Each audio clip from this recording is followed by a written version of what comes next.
Prevention is better than cure, सुना सबने है, लेकिन जब हेल्थ की बात आती है ना तो ज्यादातर देखा गया है, खासतौर पर भारतीय तो माहिर हैं जी इसमें, कि जब परेशानी सर पर आएगी ना तब कुछ करेंगे। उससे पहले क्या, अरे नेगेटिविटी क्यों फैला रहे हो, क्यों बात करो बीमारियों की, क्या जरूरत है।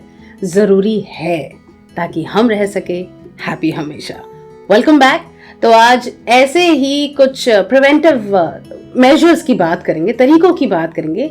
महिलाओं में आम तौर पर होने वाली जो समस्याएं हैं उन्हें आप अपने जीवन से, फिर चाहे वो कैंसर हो या पीसीओडी, कैसे रख सकते हैं दूर, जानेंगे आज इन हैप्पी हमेशा।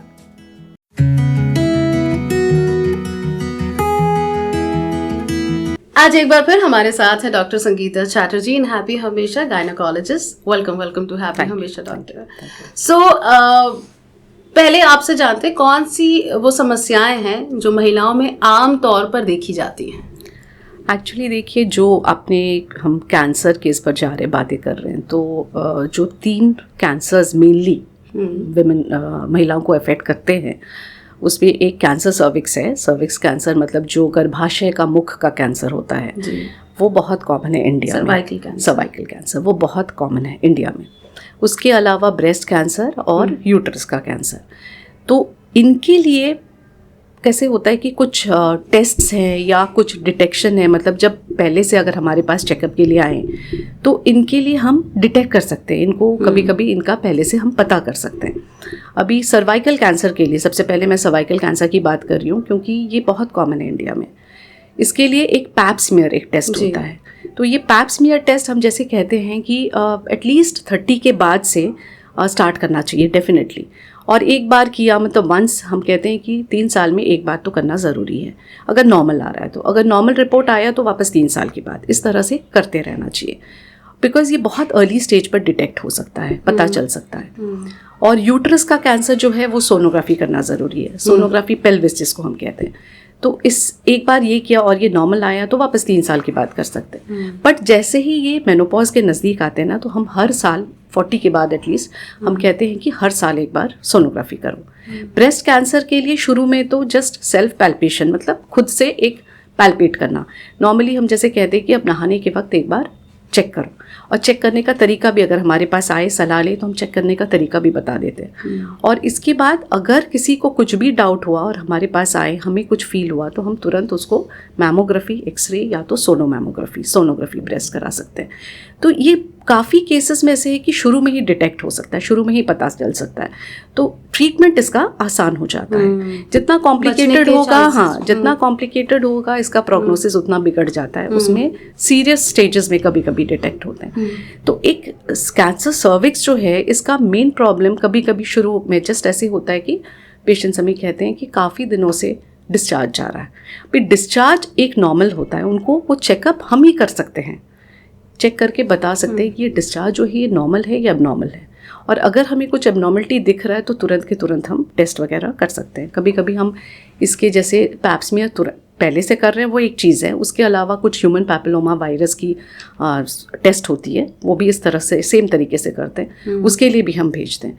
तो ये ज़रूरी है कि प्रॉब्लम्स लेकर वो हमारे पास आ जाए। इसको नहीं सोचे कि ये तो है, ठीक है देखेंगे, थोड़े मेडिसिन ले लिए हमने, सही हो गया, वो सही नहीं है। बिकॉज हम डिटेक्ट कर सकते हैं कि ये नॉर्मल है डिस्चार्ज या एबनॉर्मल है, तब जाके आगे के टेस्ट हो सकते हैं।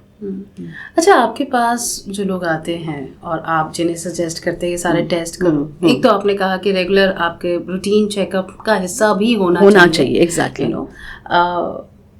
क्या चीज़ है जो उन्हें रोकती है या क्या जवाब मिलते हैं? एक तो है, लोगों को हमेशा ये लगता है ये मेरे साथ तो कुछ नहीं होने वाला है, मतलब एक है नेगेटिविटी। हाँ, मतलब हम जाएंगे तो कुछ तो डिटेक्ट अगर हो गया तो प्रॉब्लम है। बट फिर भी मैं बोलूँगी, पहले हमने जब प्रैक्टिस स्टार्ट किया था, जितनी मतलब हिचकिचाहट लोगों में थी, झिझक थी आने में, कंडीशन हैज़ इम्प्रूव्ड। अभी पहले से जो औरतें हैं वो ज़्यादा फोर्थकमिंग है, मतलब आगे आ रही हैं अपने प्रॉब्लम्स लेकर। प्रैक्टिस की शुरुआत में हमने काफ़ी ऐसे केसेस देखे हुए हैं जो काफ़ी लेट स्टेज में आते थे, या काफ़ी दिनों तक अपने से कुछ मेडिसिन वगैरह लेकर कुछ ट्रीटमेंट वगैरह थोड़ा मोड़ा करके फिर आती थी। आजकल जैसे ना प्रॉब्लम्स लेकर वो और भी मतलब हमारे पास शुरुआत में ही आ रही हैं। सो ये डिटेक्शन ईजियर हो रहा है। कंपैरेटिवली हम ज़्यादा केसेस डिटेक्ट कर पा रहे पहले से। क्योंकि पहले तो क्योंकि ये तीनों कैंसर्स जो आपने बताया वो कहीं ना कहीं प्राइवेट पार्ट से जुड़े हैं, एग्जैक्टली, तो आना ही नहीं चाहते खुलकर थे, बात ही नहीं करना चाहते थे, घर वालों को बताना नहीं चाहते थे। बट अब जैसे मतलब कैसे हो रहा है कि ये लोग उसके बारे में बात करना चाह रहे हैं, आकर अपनी प्रॉब्लम्स बता रही हैं, और हम सारे सेक्शंस ऑफ सोसाइटी में कह रहे हैं हाँ जो एफ्लुएंट है, जो एजुकेटेड है, उनके लिए तो बात पहले भी वो लोग आते थे, पर जो इतने नहीं है, मतलब इतना उनको नॉलेज नहीं था, अभी भी उसके बारे में काफ़ी वो लोग अवेयर हो गए हैं, तो आ रहे हैं हमारे पास। अच्छा, ऐसा नहीं है डॉक्टर चैटर्जी कि कुछ लोग कुछ ज्यादा भी अवेयर हो गए हैं, कुछ हाँ, ऐसे भी मतलब लोग बहुत ज्यादा ही नेगेटिव सोच रहे हैं, मुझे ये हो रहा है, ये तो यही होगा, एग्जैजरेट। और एक और प्रॉब्लम जो हो गई है, जो सारे डॉक्टर्स अग्री करेंगे, वो गूगल बहुत ज़्यादा हो रहा है। तो गूगल की वजह से जो मोस्ट अनलाइकली पॉसिबिलिटी है वो सोचकर भी स्ट्रेस में जा रहे हैं लोग। तो ये भी एक समझाना उनको, वो आकर जितने भी आप रिपोर्ट्स करो, जो भी करो, उनके मन से वो शंका नहीं जा रहा, तो वो भी हमें बताना पड़ता है, no this is not the case, या आपके साथ ये नहीं है, हमने सारे टेस्ट कर लिए हैं, बट ठीक है फॉलो अप आप करिए, दैट्स ओके। बट ये भी एक प्रॉब्लम हो गई है, मतलब दोनों तरफ से, पहले से अवेयरनेस ज़्यादा हुआ है और गूगल सर्चिंग भी बहुत ज़्यादा हो गया, जिसके वजह से जो नहीं है वो भी उनको फील हो रहा है, वो भी एक प्रॉब्लम है। ये डॉक्टर गूगल की जो परेशानी है ना, ये आप आई थिंक 4th या 5th हमारे गेस्ट हैं जो बता रही हैं, ये बहुत डिफिकल्ट हो रहा है। सो पीछे के काफ़ी सारे एपिसोड्स हैं जहाँ पर अलग अलग इसी तरह की हेल्थ प्रॉब्लम्स की बात की है अलग अलग डॉक्टर्स ने, और उन्होंने यही बात कही है कि अवेयर होना, पढ़ना अच्छा है, लेकिन पढ़कर खुद से विश्वास करना बगैर डॉक्टर से पूछे नुकसानदेह हो सकता है, तो उससे थोड़ा बचना चाहिए। सो वो सारे एपिसोड्स आप देख सकते हैं, और अब तक अगर इस चैनल को सब्सक्राइब नहीं किया आपने तो प्लीज़ सब्सक्राइब करें, अपने फ्रेंड्स एंड फैमिली के साथ ये हेल्थ की बातें शेयर करें, जैसे आप सुबह गुड मॉर्निंग शेयर करते हैं ना, और अब तो लगता है कि आपने बोला और उनकी मॉर्निंग गुड हो जाएगी। ये वीडियोस एक्चुअली उनकी लाइफ गुड बनाएंगे। एंड लाइक बटन अगर दबा सकें, देन कुछ पूछना चाहें या किसी एक प्रॉब्लम के बारे में आप चाहते हो कि हम गेस्ट लेकर आए, तो वो भी आप सजेस्ट कर सकते हो कमेंट सेक्शन में, एंड बेल आइकन ज़रूर दबाइएगा ताकि आपको नोटिफिकेशंस मिलते रहे।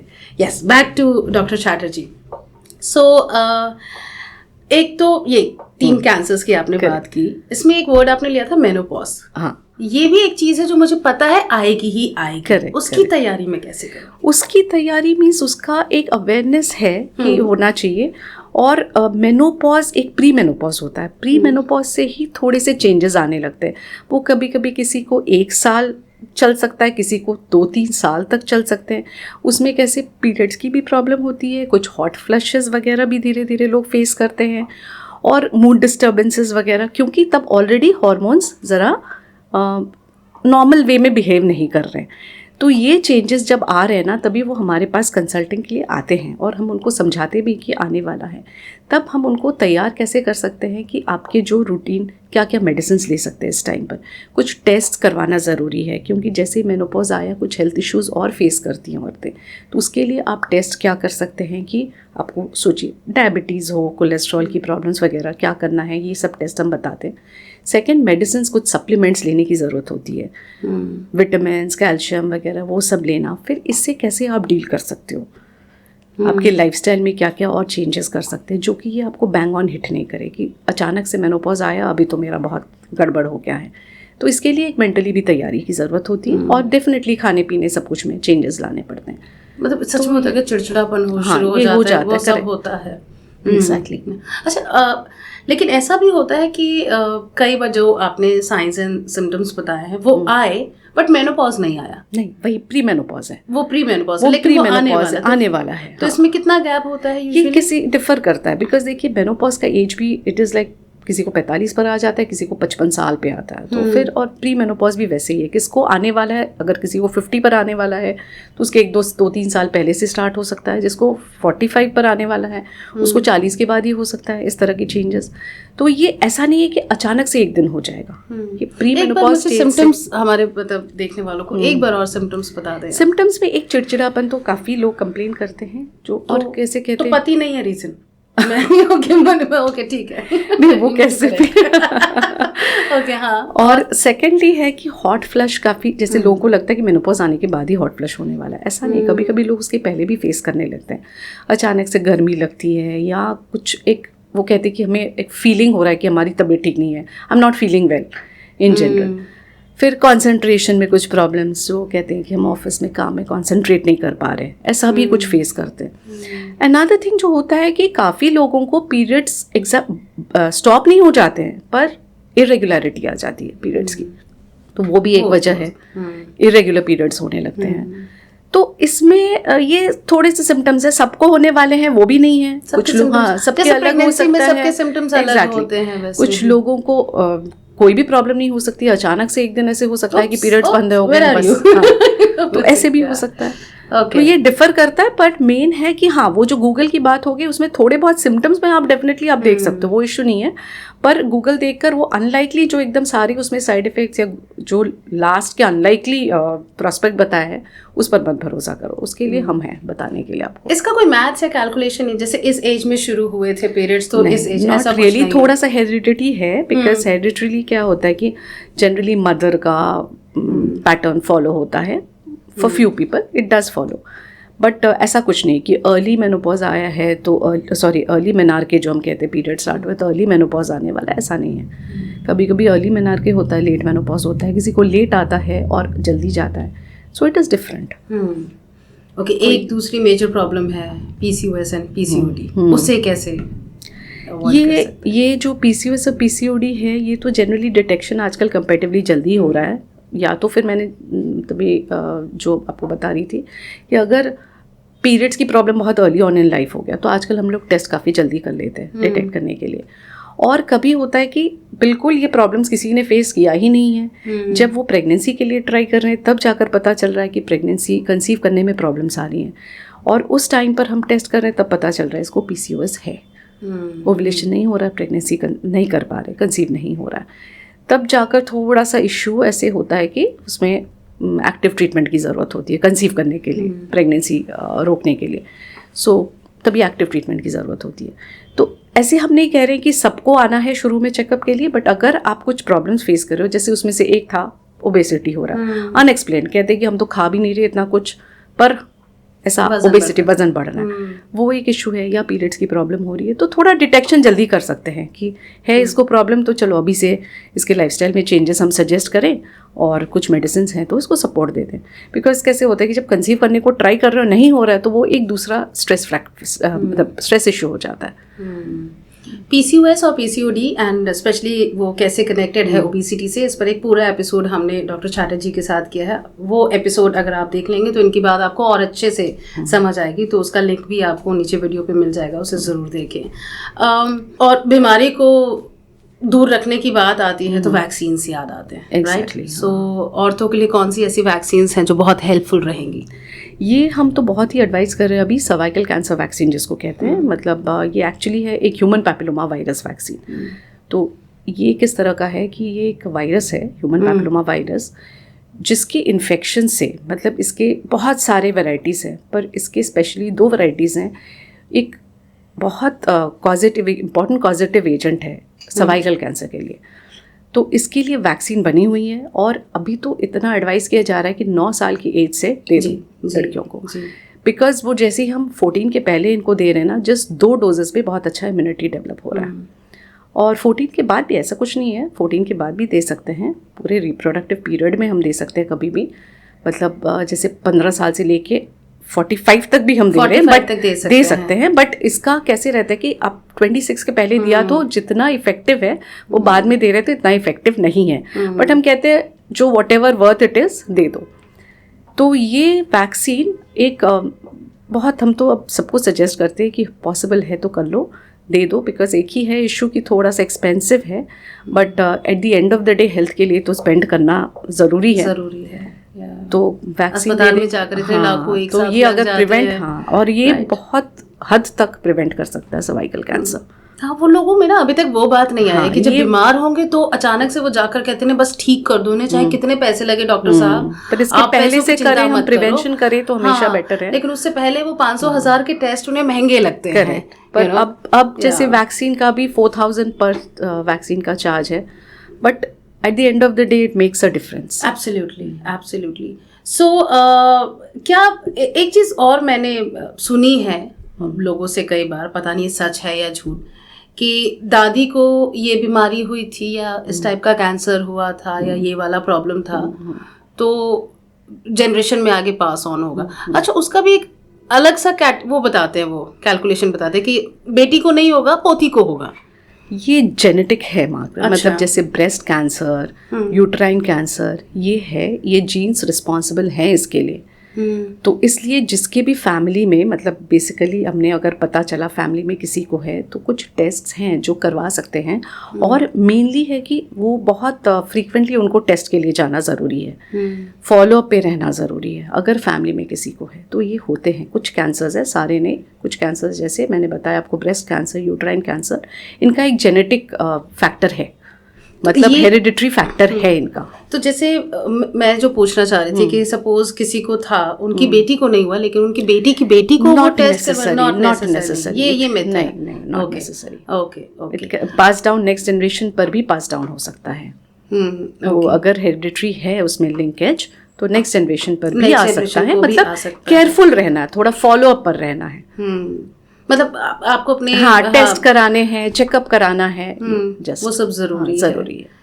और लाइफस्टाइल में क्या चेंजेस आए हैं पिछले कुछ सालों की अगर बात करें, जिसकी वजह से प्रॉब्लम्स स्पेशली महिलाओं में और ज़्यादा बढ़ गई हैं? ये महिलाओं में मतलब यंग एज में एक है कैटेगरी, एक आप थोड़े से मतलब जैसे मिडिल एज में वो डिफरेंट हो जाता है। यंग एज में जो है थोड़ा सा जैसे ना सेडेंट्री हो गया है, मतलब जैसे मैंने बताया अर्बन लाइफस्टाइल, एक तो स्ट्रेस फैक्टर है सब में, सेकंड है कि एक्सरसाइजेस ज़रा कम किया जाता है, खाने पीने का थोड़ा ईटिंग आउट बहुत ज़्यादा हो गया है, जिसमें फास्ट फूड वगैरह बहुत ज़्यादा ऐड हो गया है। तो ये खाने पीने के, फिर सोने की, मतलब जो हम कहते हैं ना कि नॉर्मल आपका एक स्लीप बार, मतलब नाइट का जो स्लीप होना चाहिए 12 to 4, 12 to 5, बॉडी में जो जैसे मेलाटोनिन हम कहते हैं, जिसके तैयारी जिसकी होती है, जिससे ये हार्मोन्स सही रहते हैं, पीसीओएस का प्रॉब्लम कम रहता है, ये बनने के लिए भी वो night sleep adequate is very essential. क्योंकि आजकल जनरली क्या होता है, बहुत लेट नाइट तक जगते हैं लोग, लेट उठते हैं सुबह को, तो इससे थोड़ा तो इफेक्ट हो ही रहा है। और क्या टिप्स देंगी, लाइक क्या खाएं, कौन सी चीज़ें? Definitely fresh seasonal fruits and vegetables, very important. मतलब proper functioning of hormones, proper functioning of your body बहुत ज़रूरी है हेल्दी खाने में। हाँ, डेफिनेटली किसी को डेयरी प्रोडक्ट्स वगैरह आप बोलो, वो किसी का इंटॉलरेंस रहता है, वो ठीक है, but fruits and vegetables are very essential, वो तो हर रोज़ का। और राइट मतलब क्या है, टाइम भी राइट होना चाहिए, स्किपिंग मील्स नहीं होना चाहिए। डाइटिंग मतलब आजकल बहुत ज़्यादा है कि हम तो ब्रेकफास्ट खाते ही नहीं हैं, बहुत लेट लंच करते हैं, या फिर लंच हमने स्किप किया, हम डिनर खाते, नॉट दैट। हेल्दी खाना है पर मील्स टाइमली लेना है। राइट, सही खाना है, सही समय पर खाना है। और ये ज़रूरी है औरतों को समझना है, क्योंकि मैं ऐसे झाड़ पे नहीं चढ़ा रहा हूँ, लेकिन ये फैक्ट है कि एक औरत जब घर में होती है ना तो सब ठीक रहता है, लेकिन जब उस औरत को कुछ प्रॉब्लम होती है तो सब तहस नहस हो जाता है। आपके घर का भी वही हाल होगा जी। तो जब आपको पता है आप अपनी फैमिली के लिए इतनी इम्पॉर्टेंट हैं, तो खुद को इम्पोर्टेंस दीजिए, अपना ख्याल रखिए। जैसा कि डॉक्टर बता रही हैं, कुछ ज़रूरी टेस्ट एक उम्र के बाद ज़रूरी हो जाते हैं, रेगुलर इंटरवल्स पे प्लीज़ वो करवाएं, ताकि आप रह सके हैप्पी हमेशा। Thank you so much. और भी वीडियोस हैं आपकी हेल्थ की बात करते हुए, ज़रूर देखिए उसे। और thank you so much doctor Chatterjee. Thank you.